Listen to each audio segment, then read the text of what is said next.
ফজরের সময় জীবন আমার ঘুমের বিছানায় ন্যস্ত, যোহরের সময় অফিসেতে মহাব্যস্ত, আসরের সময় ক্লান্ত আমি, মাগরিবের সময় বাজারের ব্যাগ হাতে নামি, এশার সময় চোখ দুটো আমার টিভির চ্যানেলে। এইভাবে আমি আমার নাম লিখালাম জাহান্নামীদের প্যানেলে। আল্লাহরে ঠিকই আপনি চিনেন, বিপদে পড়লে ঠিকই আল্লাহরে ডাকেন, কিন্তু আল্লাহর হক আদায় করেন না এমন লোকের সংখ্যা কম না বেশি? খালি ফিটনির সময় আল্লাহ ডাক দেন, আল্লাহ মাফ করেন, খালি ফিটনির সময় না। বিপদ দেখলে শুধু আল্লাহরে ডাকবো না, এখন থেকে নিয়ত করেন আজ থেকে আল্লাহরে বন্ধু বানায় নিব, আল্লাহরে সঙ্গী বানায় নিব, হকগুলা বুঝে বুঝে আদায় করব। অবশ্যই যিনি আযাব গজব উঠায় নিবেন তিনি কে?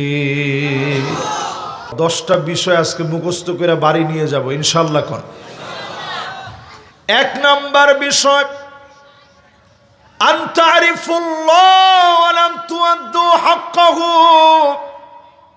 আল্লাহকে ঠিকই আমরা চিনি, ভূমিকম্প ধাক্কা মারলে অন্য কারো কথা মনে পড়ে না, যার কথা বারবার মনে পড়ে, কাঁদতে কাঁদতে মনে পড়ে তিনি কে? এই যে প্রথম যে ভূমিকম্পটা হয়েছে কয়েক সপ্তাহ আগে, প্রথম যেটা শুক্রবারে 22 নভেম্বর যে ভূমিকম্পটা হয়েছে 10:38। আমি দূর থেকে মাহফিল করে আসছি, ফজরের নামাজটা পইরা গিয়া একটু নাস্তা করছি, 11টা বাজে অ্যালার্ম দিয়ে রাখছি যে মসজিদে গিয়ে জুমা পড়ানোর জন্য গোসল করে রেডি হয়ে যাব। 10টা বেজে যখন 38 বাজছে, আল্লাহ প্রদত্ত একটা অ্যালার্ম বেজে উঠছে। এই রকম প্রকম্পন জীবনে কল্পনা করি নাই। চতুর্দিকে শুধু চিৎকারের আওয়াজ, আল্লাহ আল্লাহ বলে আওয়াজ হচ্ছে, লা ইলাহা ইল্লাল্লাহ সবাই বলছে। আল্লাহ বোঝায় দিলেন, ওয়া ইযা গাশিয়াহুম মাওজুন কাযযুলালি দাউল্লাহ মুখলিসিনা লাহুদ্দীন।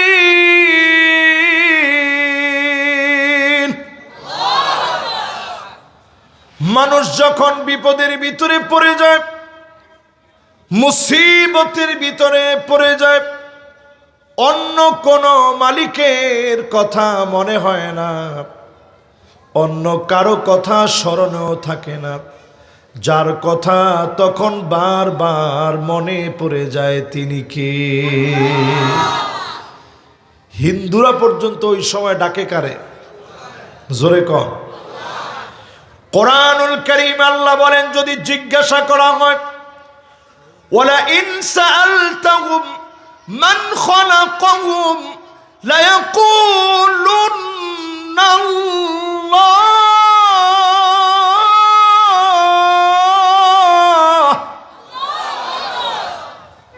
যদি তাদেরকে জিজ্ঞাসা করা হয় কে তোমারে সৃষ্টি করেছে, কে তোমারে বানিয়েছে, অন্য কারো কথা তারা তখন বলবে না, যার কথা অকপটে স্বীকার করে বলবে তিনি কে?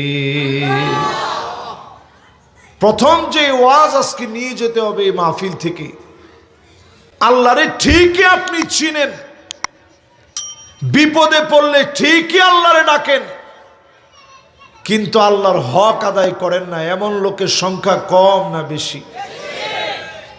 আজকে ফজর থেকে নিয়ে একটু হিসাব মিলান। ফজরের নামাজ গেছে,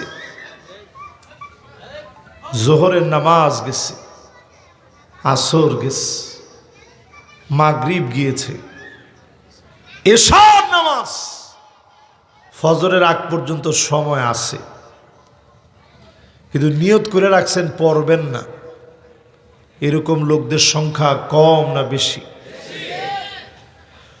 ফজরের সময় জীবন আমার ঘুমের বিছানায় ন্যস্ত, যোহরের সময় অফিসেতে মহাব্যস্ত, আসরের সময় ক্লান্ত আমি, মাগরিবের সময় বাজারের ব্যাগ হাতে নামি, এশার সময় চোখ দুটো আমার টিভির চ্যানেলে। এইভাবে আমি আমার নাম লিখালাম জাহান্নামীদের প্যানেলে। কইলে আই ভাই জাহান্নাম, অত কষ্ট করে ওয়াজ করে জাহান্নাম লাইলে চলবো? কোন লাই ভাই? এক নাম্বার পয়েন্টে আসেন আবার, আল্লাহকে ঠিকই চিনেন, আল্লাহর হক বুঝেন না। করোনাকালীন সময়ে বাংলাদেশে আযাব এসেছিল, বিশেষজ্ঞরা বলেছিল সারা বাংলাদেশ তছনছ হয়ে যাবে, লক্ষ লক্ষ মানুষ এদেশের সব রাস্তায় রাস্তায় মরে পচে গলে থাকবে, ধরার মতো কেউ থাকবে না।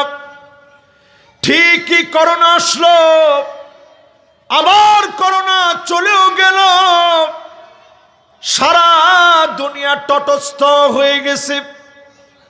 হজ পর্যন্ত অল্প কয়েকজন রে দিয়ে কার্যক্রম সেরেছে। আমার বাংলাদেশে মহামারী করোনা থেকে অল্প স্বল্প আযাব দিয়ে যিনি উঠায় নিয়েছেন তিনি কে? 21শে নভেম্বর যে ভূমিকম্পটা আসছিল, এটার মাত্রা হওয়ার কথা ছিল বিশেষজ্ঞদের কথা মতো 7.5 মাত্রার। যদি এই মাত্রার একটা ভূমিকম্প হইতো, এই জমিনের ভিতরে ফেটে চৌচির হয়ে যেত, আমি হয়তো এখানে বসে আর ওয়াজ করতে পারতাম না। আল্লাহর বড় মায়া লেগে গেছে, বড় দয়া লেগে গেছে। একটু পরে আমার গোলামেরা জুমার নামাজ পড়ার জন্য যাবে, সুন্দর করে গোসল করে সুন্দর জামাটা পরে আগে ভাগে চলে যাবে। মালিকের বড় মায়া লেগে গেছে, 7.5 মাত্রার জায়গায় 5.7 মাত্রায় ভূমিকম্প যিনি থামায় দিয়েছেন তিনি কে? এরপরে আছে আফটার শক। এই আফটার শক নিয়েও একটাবার ইনশাল্লাহ মাশাল্লাহ নাই। টেলিভিশন টকশোর মধ্যে বৈশা আফটার শকের পরে ধারণা করা যেতে পারে বাংলাদেশে 7 মাত্রার ভূমিকম্প হবে, 9 মাত্রার ভূমিকম্প হবে। তোদের ইনশাল্লাহ নাই, কিছু নাই, তোদের কথায় কিচ্ছু যাবে আসবে না। এই জাতিকে আল্লাহ তাওবার কারণে মাফ করে দিবে, ঠিক কিনা বলেন? এক নাম্বার পয়েন্টে আসেন আবার,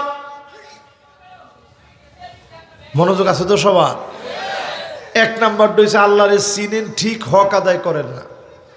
আজকে থেকে আল্লাহরে চিনবেন, হক আদায় করবেন। রাজি আছেন?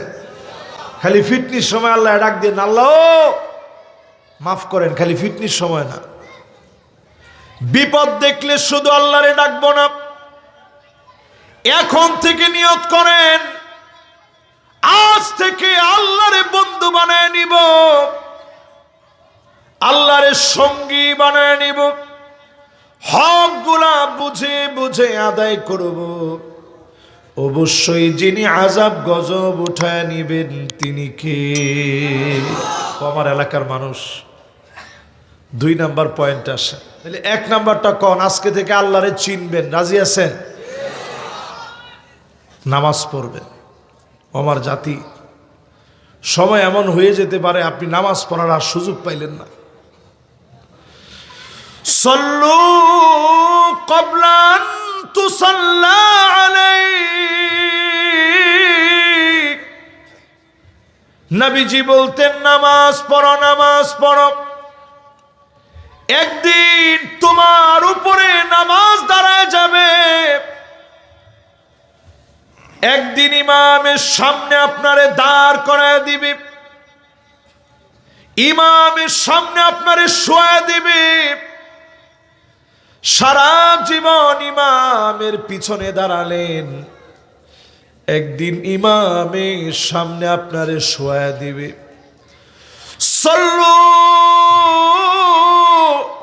ক্বাবলান তুসাল্লা আলাইক, নামাজ পড়ো, নামাজ দাঁড়ায় যাওয়ার আগে নামাজ পড়েন। নামাজ যেদিন দাঁড়ায় যাবে, আপনারে যেদিন শোয়া দিবে, চাইলেও আর নামাজ পড়তে পারবেন না। আল্লাহকে চিনে আজ থেকে বলেন, আল্লাহ নামাজ ধরে ফেললাম।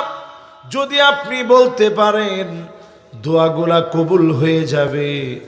আযাব গজব যিনি উঠায় নিবেন তিনি কে? লিল্লাহে তাকবীর। তাহলে এক নাম্বারটা কত কি? মাশাআল্লাহ, আল্লাহর সিনা, আল্লাহর হক আদায় করা, একেবারে পুরা হকটা আদায় করে কইছে উনি।